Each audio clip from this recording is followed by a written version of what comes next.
Assalamualaikum warahmatullahi wabarakatuh. Perkenalkan, nama saya Leni Rizkia.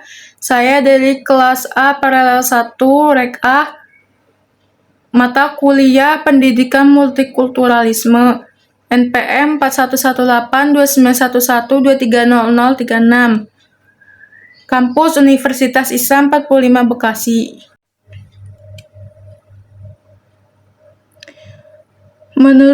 Menurut H.A.R. Tilaar, multikulturalisme mengandung dua pengertian yang kompleks, yaitu multi yang berarti plural dan kulturalisme yang mengandung makna budaya. Plural bukan hanya berarti pengakuan keragaman dan perbedaan, tetapi mempunyai implikasi politis, sosial, dan ekonomi.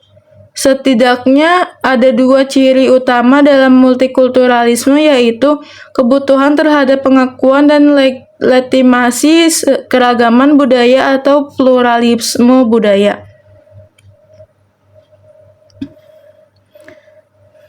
Sedangkan Abuddin Nata menyatakan multikulturalisme merupakan politik kebudayaan untuk memberi kesamaan hak terhadap manusia yang memiliki perbedaan budaya, agama, etnik, suku, dan lain-lain. Selain itu, multikulturalisme sebagai kebijakan sosial, moral, dan kultural. Kemudian pilar-pilar yang mendasarinya adalah demokrasi, persamaan di depan hukum, kebebasan, dan pengakuan atas dasar keragaman. Pluralisme pilar tersebut mampu memberikan pengikat, penghubung, dan pengaman eksistensi keragaman budaya.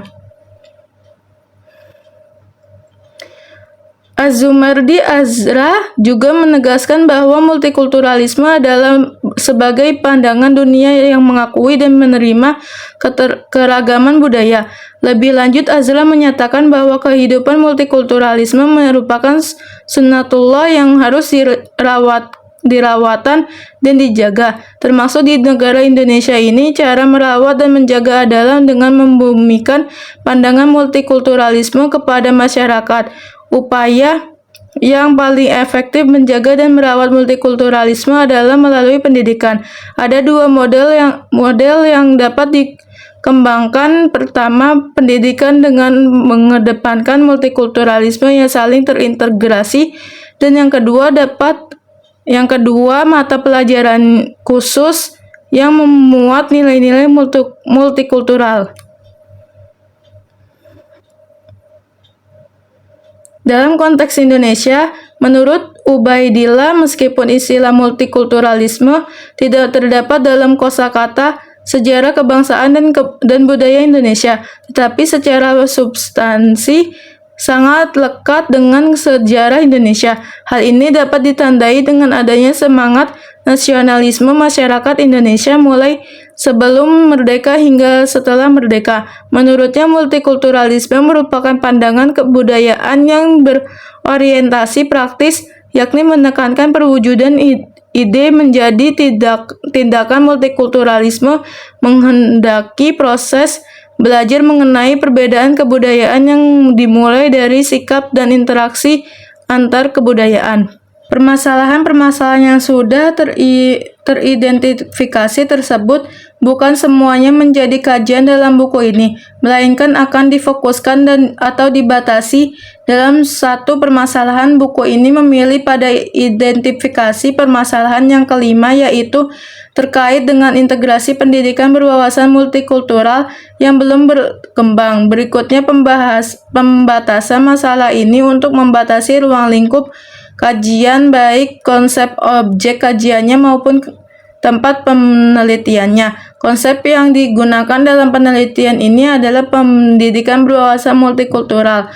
Konsep ini tidak sepenuhnya yang sama persis dengan konsep pendidikan multikultural yang berkembang di Barat, karena dalam buku ini mengkajikan pendidikan yang berada di Indonesia dengan tentunya berbeda budaya dengan yang di Barat. Buku ini lebih menekankan pada aspek keragaman agama di sekolah yang menjadi objek penelitian dalam memahami multikultural. Walaupun sebenarnya ada aspek keragaman yang lain. Dengan alasan tersebutlah penelitian ini menggunakan istilah pendidikan berwawasan multikultural yang dapat berbeda dengan konsep aslinya, yaitu pendidikan multikultural di Barat.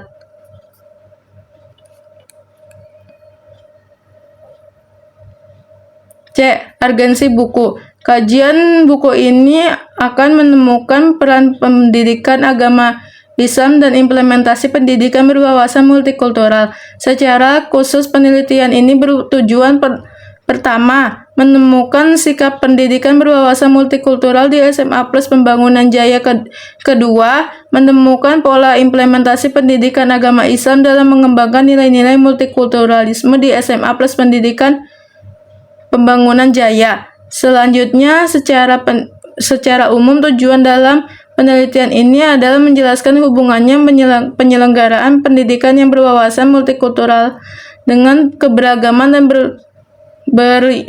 bervisi integral. Kemudian, untuk mengurai pendekatan-pendekatan dalam implementasi pendidikan yang mengintegrasikan nilai-nilai multikultural. Pendekatan-pendekatan tersebut dapat menjadikan bahan kajian berikutnya untuk mengembangkan model pendidikan masa mendatang. Metodologi. Sumber data penelitian dalam buku ini menggunakan metode kualitatif. Metode ini digunakan seperti yang dijelaskan Sugiono karena berangkat dari realitas sosial yang dinamis, kompleks, dan membutuhkan pemahaman yang holistik dan hubungan gejala yang bersifat interaktif. Kemudian dalam mengkonstruksi hasil temuan lapangan menggunakan model theoretical hybridization yang melibatkan interpretasi seorang penelitian dan merupakan sebuah investigasi sendiri. Model ini melampaui batas disiplin ilmu dan isu tematik yang cenderung kompleks. Tujuan dari penelitian ini untuk mengembangkan teori melalui data yang diperoleh secara sistematis dengan menggunakan metode analisis komparatif konstan. Menurut M. Arto Mozart, metode ini mencakup 3 hal pendidikan dalam kajian, yaitu adanya tujuan mengembangkan teori, adanya data sistematik yang digunakan analisis komparatif.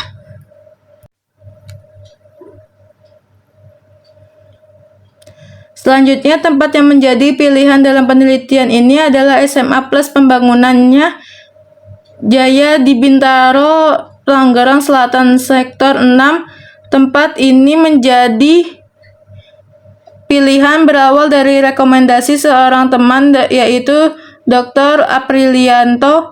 Apriliantoni, yang menyatakan bahwa sekolah tersebut sebagai sekolah yang berwawasan multikultural selanjutnya melakukan studi pendahuluan dengan cross-check website resmi sekolah dan kunjungan lapangan pada tanggal 29 Oktober 2014. Dalam studi pendahuluan tersebut banyak informasi yang didapatkan terkait dengan latar belakang sekolah hingga kondisi real sekolah. Dalam studi awal ini, kesan pertama yang menjadikan sekolah ini menarik diteliti terkait dengan tema kajian buku ini karena sejak awal terdiri SMA Plus berkomitmen dan berupaya mengembangkan pendidikan berwawasan multikultural. Kesan kedua, latar belakang siswa maupun pendidikannya beragam dan majemuk, terutama dilihat dari aspek agama. Pada kunjungan pertama ini sekaligus mendapatkan persetujuan melakukan penelitian di sekolah tersebut. Studi pendahuluan ini dilakukan pada saat penyusunan proposal bab 2, multikulturalisme, agama, dan pendidikan dalam diskursus ilmu sosial. Hidup di era globalisasi seperti menghadapi dua keping mata uang yang sisinya berbeda. Satu sisi dapat berarti peluang untuk kemajuan dan berlomba-lomba peningkatan kebaikan, pada sisi lain berarti sebaliknya, yaitu menjadi ancaman besar. Keduanya sama-sama tidak dapat dihindari, namun keduanya dapat dikelola untuk mencapai tujuan yang lebih baik. Globalisasi sebagai integrasi internasional yang terjadi karena terbukanya arus pemikiran sosial, budaya, agama, produk industri, dan lain sebagainya dari masyarakat global. Hal ini membawa perubahan yang tentu cepat tanpa terbatas dengan ruang dan waktu, terutama perubahan sosial dalam segala sendi kehidupan. Perubahan sosial yang terjadi seperti berkembangnya masyarakat yang multikultural, bergantungnya pada kebutuhan informasi dan teknologi, persaingan bebas, tuntutan kesamaan hak yang teknologi, hak terciptanya masyarakat yang demokratis. Dalam keadaan yang seperti ini, tidak jarang globalisasi menimbulkan permasalahan sosial seperti konflik bab ini berupaya untuk mendiskusikan terkait dengan tema agama, multikulturalisme, dan pendidikan dalam diskursus ilmu sosial, termasuk persoalan horizontal yang muncul di masyarakat seperti dampak negatif globalisasi, dekadensi, atau kemerosotan nilai dalam kehidupan sosial dan beragama adalah salah satu sebab persoalan horizontal itu.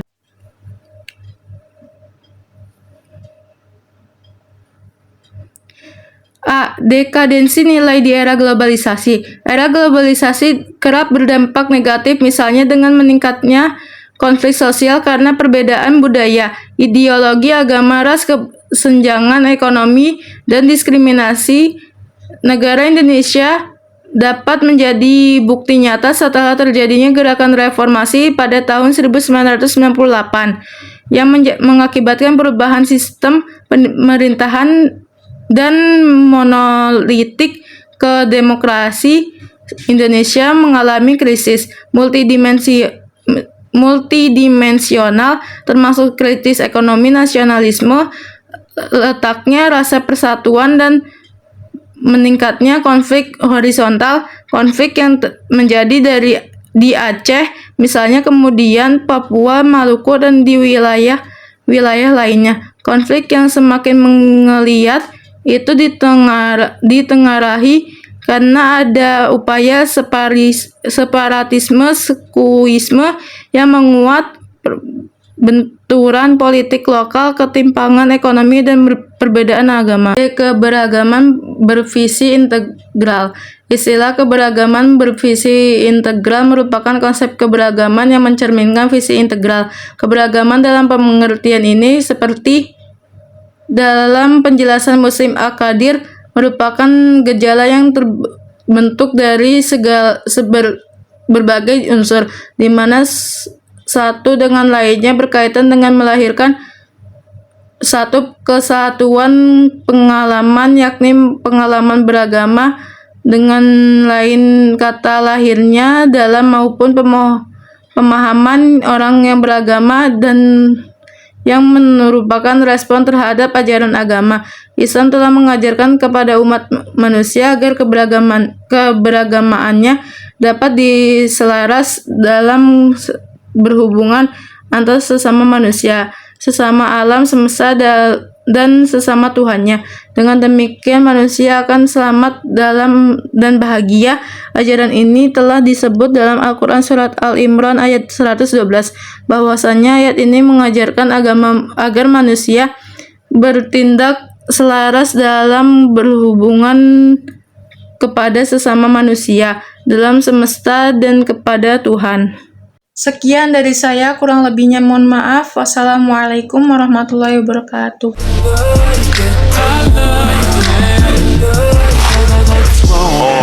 Pull your panties down from under you.